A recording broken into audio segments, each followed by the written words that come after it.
Breakfast Club, number one for hip hop and R&B. Welcome to your 1 o'clock hour. At 1:20, I am going to give you the top 10 cities with the highest HIV rates, and it's not what you think. That's coming up right after music from DJ Khaled. Right now it's Travis Scott featuring Kendrick Lamar's Goosebumps. It's Foxie 105.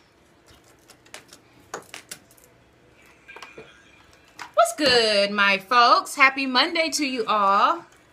So I came across an article that I wanted to share, and of course I try to educate and entertain at the same damn time. So I wanted to give you the top 10 cities with the highest HIV rates. Now these rates are based on 2016. And the cities that made the list, some of them are not what you think, basically. And the reasoning behind some of them are just not what you think either. It's very different.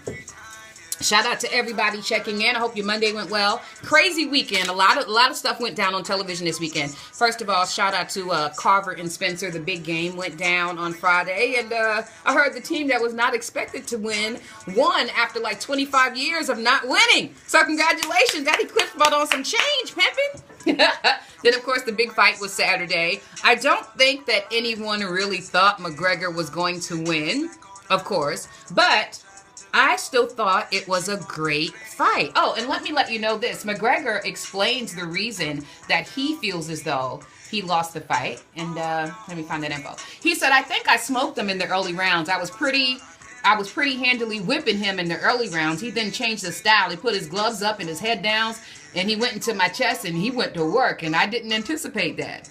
Okay.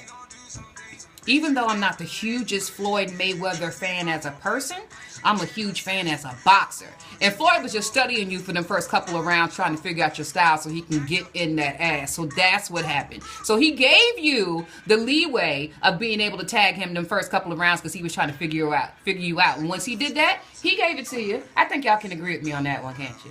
Yup. So that's the whole situation with that. Something else happened. Oh, VMAs last night. Kendrick Lamar. That guy, his stage show was sick.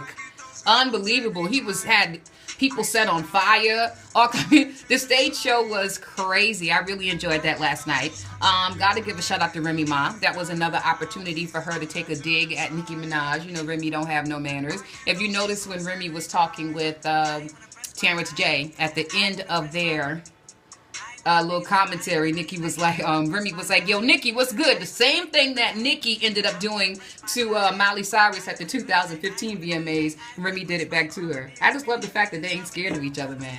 They was killing it. Shout out to Cardi last night. She is a clown. The Love and Hip Hop Miami cast has been announced. Some of these people's names you may know. Some of them you may not. And for those of you just checking in, I have not given the top 10 cities yet. I'm just wasting a little bit of time until the song goes off because I'm going to give it to everybody at the same time. So stay tuned, okay? But the Love and Hip Hop Miami cast has been announced. And, of course, Trina's going to be on there.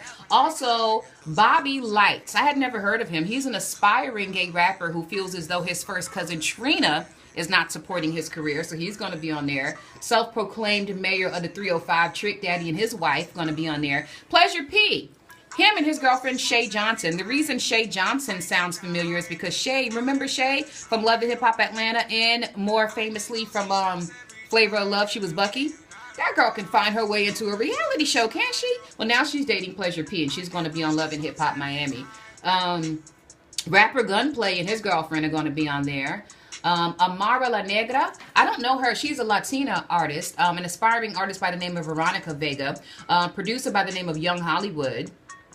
And a guy that is calling himself the Prince of South Beach. He's a promoter. His name is Prince. And Steph LaCour. I remember hearing that name a million times. Steph is signed to DJ Khaled's We're the Best label. So all of them are going to be on the new episodes of Love and Hip Hop Miami. That's going to come in January. So make sure to look out for that. Shout out to everybody checking in, man. Y'all doing the doggone thing.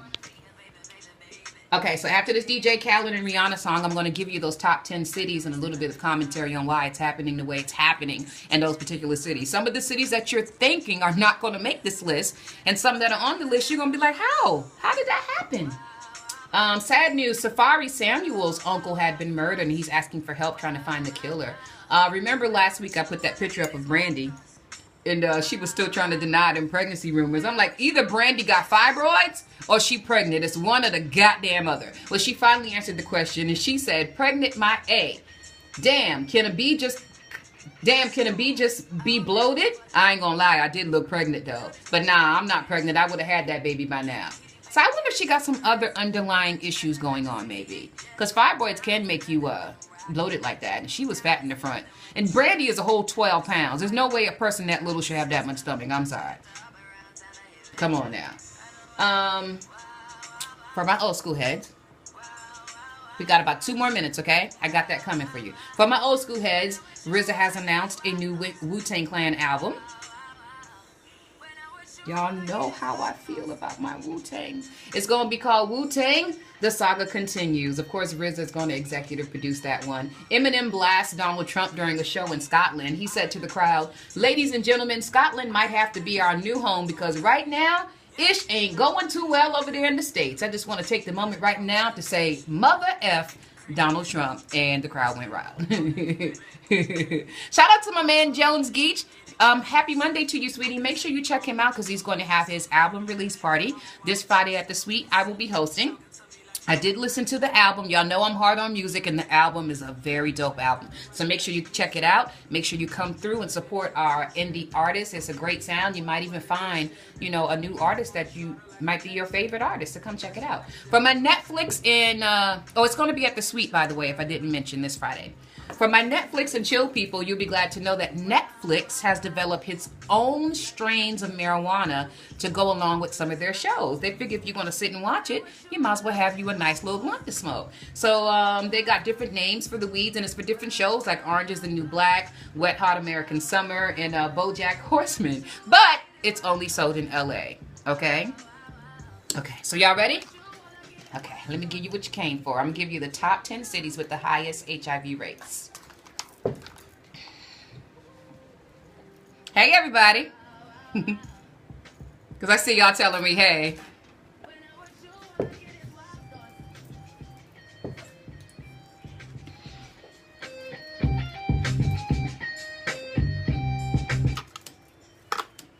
Foxie 105, home of the Breakfast Club, #1 for hip-hop and R&B, Divine Martino, DJ Khaled, Rihanna, Bryson Tiller. It's called Wild Thoughts on the Midday Show. Now I'm going to go ahead and give you that rundown. I'm going to give you the rundown of the top 10 cities with the highest HIV rates. And this is for the year, of course, of 2016. So here's the rundown.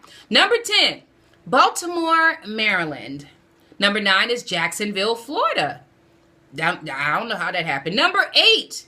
For my South Carolina folks, Columbia, South Carolina. And they said it's attributed to poverty, the rural geography, the lack of affordable health care. And get this, they said also Columbia because it's a part of the Bible Belt and it adds to the stigma. People in the Bible Belt don't like to seek treatment due to fear of rejection from their religious leaders.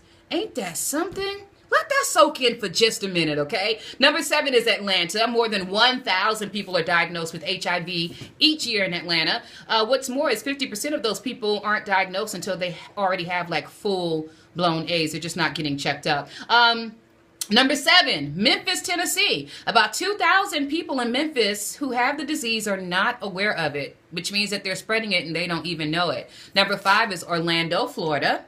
Number 4, Jackson, Mississippi. I would have never thought, right? Number 3, New Orleans, Louisiana. In excess of 19,000 people in Louisiana are living with HIV. African Americans make up only 32% of that state population, but they represent 73% of the state's new cases. That's crazy. Okay. Miami, Florida. In 2015, Miami had the highest rate of HIV diagnosis in the entire country. And number 1, that honor would go to Baton Rouge, Louisiana. Many of the infections there are due to this, shared needles. They have a very, very high, massive rate of opiate addiction, and they're sharing needles, and that's how they became number 1. Very sad list. I wouldn't want to be on any number on that list, huh? Go ahead and spread this. Make sure you spread the word and let people know. So maybe they'll wrap it up and be a little bit more safe out there, okay? I got that second half of entertainment news coming up for you at 1:50. It's the Midday Show. I'm Divine Martino. It's Foxie 105. This urgent announcement. So what y'all think? For $2.22. Was that the list that you were expecting as far as the cities? Is that some of the cities you were expecting to have on there? Are you living in any of those cities? Would you agree or disagree with those particular numbers? I think the most shocking couple for me was Jackson, Mississippi, because as you know, that's a very small rural area, which means everybody must be riding each other around there. Y'all quit riding each other and use protection. Baton Rouge, that's just crazy that the epidemic there is actually the opiates. So they're sharing needles. It's not the sexually transmitted type. It's coming on through the, who's laughing? It's coming through the needles that they're sharing. Now let's get back to Colombia. The reason I'm tripping off of Colombia is because of the fact that they said being a part of the Bible Belt adds to the stigma. So religion is causing a lot of this because people don't want to seek treatment because they feel as though their religious leaders are going to judge them. That is just like ironic, isn't it? It just makes you think for a quick second. That's just crazy. I don't think any of us was surprised that Atlanta made the list, were we? Yeah. Yes, it is mostly Southern. I just saw somebody put that.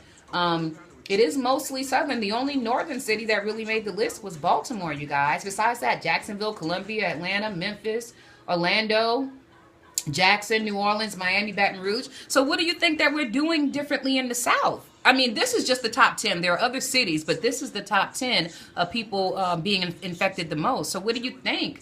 Were we just having lazy sex and not wearing protection? Are all the people with HIV moving down south? Like, I don't get it. What do you think is the reasoning that it's happening in the South like that? If you want to check out more on that particular article, I got that from, let me tell you, blackdoctor.org. Just type in the top 10 cities with the highest HIV rate, and that will give you that information. I'm just spreading the word so that you can wrap it up. It's real out here. It's plenty of stuff to die from, so don't die from riding nobody.